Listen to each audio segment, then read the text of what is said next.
Hey there guys, I am the Six Machine and welcome back to another Warhammer video. Today, Warhammer community has taken us on a much closer look at the rules which are coming along for the Thousand Suns, and I have to say, some of their new mechanics look incredibly powerful and incredibly fun.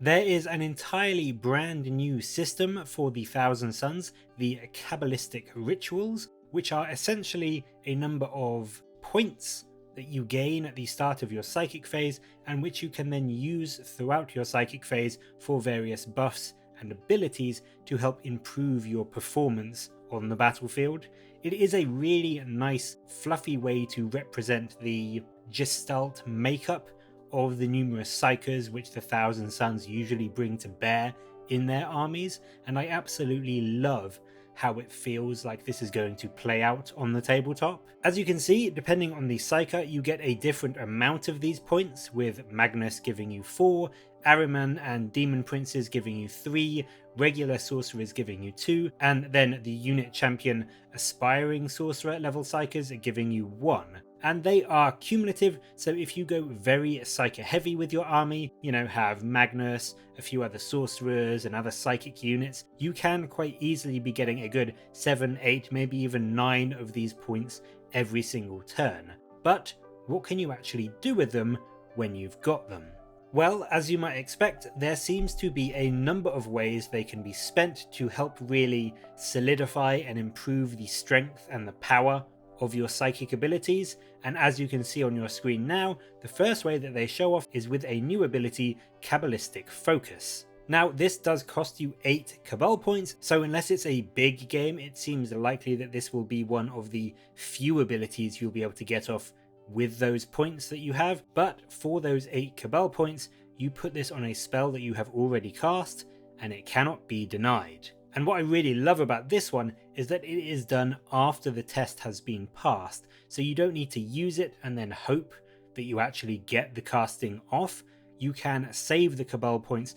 and wait until you get off that absolutely crucial spell, and then just completely deny your opponent the chance to stop it by using this Cabbalistic Focus. It is incredibly powerful and potentially game-changing if you save it for that one crucial power that you absolutely 100% cannot let your opponent have the chance to deny. And especially if you're up against an army that has some very powerful deny abilities, like things like Farseers, or as the article mentions, the Chief Librarian of the Ultramarines Tigerius, you can really just completely shut down their ability to stop your really powerful spells. The article does state that all of these abilities will be between 3 and 9 Cabal points to spend, so it seems that this is one of the more expensive ones, and there will be a few cheaper ones to go for if you wanted to try and maybe get off 2 or even 3 of these in a turn. But I think for the big 7, 8, 9 Cabal point powers, it will probably use up most, if not all, of your entire pool for that phase. And it's also worth noting here that they do say the points don't carry over, so if you don't use all of the points in a given psychic phase, they are lost, so you can't just keep growing your pool bigger and bigger over the course of the game to get a load of them off in turn 4 or 5. They do show off a lower 5 Cabal point level power as well in the Kindred Sorcerer's ability, which is also quite nice, letting you add 1 to the test after you have attempted to cast it. So again, the obvious use for this is after you failed a test by 1 and you need it to go off, you can just use this to make sure that it is successfully cast. But equally, as a defensive measure, if you're worried about your opponent denying the spell and you don't have the 8 Cabal points for Cabbalistic Focus, you could just use this instead to add that extra 1 to the test, making it that much harder for your enemy to try and deny your power. It's definitely not as reliable as Cabbalistic Focus, but it is a whole 3 points cheaper, and it comes with the advantage that you could also potentially use this to turn a failed test into a successful one, which is a really handy trick to have. The article then goes into a bit of depth about the brand new reworked feel of the 9 cults of the Thousand Suns, and I have to say these do look fantastically cool, with a huge amount more depth and fluff to go alongside them that will hopefully allow you to really pick the cult that feels right for your force, whether it's the deceptive cult of manipulation or the powerful cult of magic. There does seem to be a wide variety of army styles and play styles depending on what units you want to bring. They do seem in a way like the Death Guard plague companies, and like the Death Guard, each of the cults comes with its own unique psychic power, warlord trait and relic, so you can very much create your own bespoke force and really feel like you are playing a different Thousand Sons army compared to another player, which in my opinion is a brilliant addition to a lot of the codexes in 9th edition. They really do give you a lot of flexibility in letting you play your army exactly how you want to play it.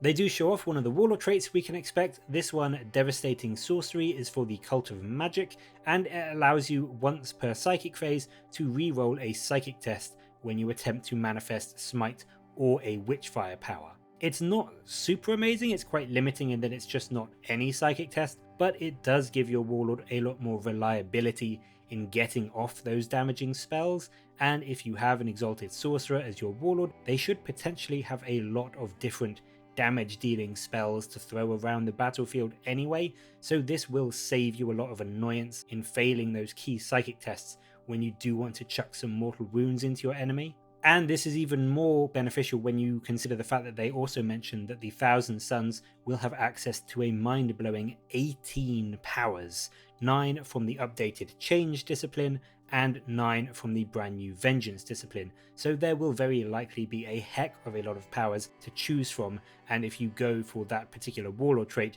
you should be able to select a good couple of Witchfire powers to take advantage of. The final thing the article talks about is the staple of the 9th edition codexes, and that is the update table, which for the Thousand Sons is called the Legion Command table. And they show off a portion of this. As you can see, you can upgrade some of your characters and HQs to things like Exalted Sorcerers getting the Rahati upgrade, which gives them the ability to cast 1 extra power, or sorcerers in Terminator armor getting the Battle Psycho ability, which for 10 points bumps your ballistic and weapon skill to 2+, and bumps you up to 5 attacks, which, to be honest with you, for 10 points or 1 power, seems like a really great deal to me. And they do say there are apparently 9 of these Legion Command updates, so hopefully we will see a few more over the coming week. But so far, the Thousand Sons are looking like they have some very cool, very fluffy expanded rules, which look set to make them unbelievably strong psychic powerhouses in 9th edition. And I will be honest, of all the updates and upgrades and new rules that we've seen in armies across 9th edition, these ones for the Thousand Sons strike me as some of the most interesting that we've seen in the entire edition, so I hope that they do the Thousand Sons justice, and this carries on eventually to whenever they update, hopefully the World Eaters and the Emperor's Children as well. But what do you think of these rules that we have been shown off today? Has it made you more excited to start a Thousand Sons army? And if so, which cult will you be throwing your lot in with? Let me know in the comments below, and as always, thank you very much for watching. Please do like and subscribe for more Warhammer content from me, but until next time, I will catch you later, guys.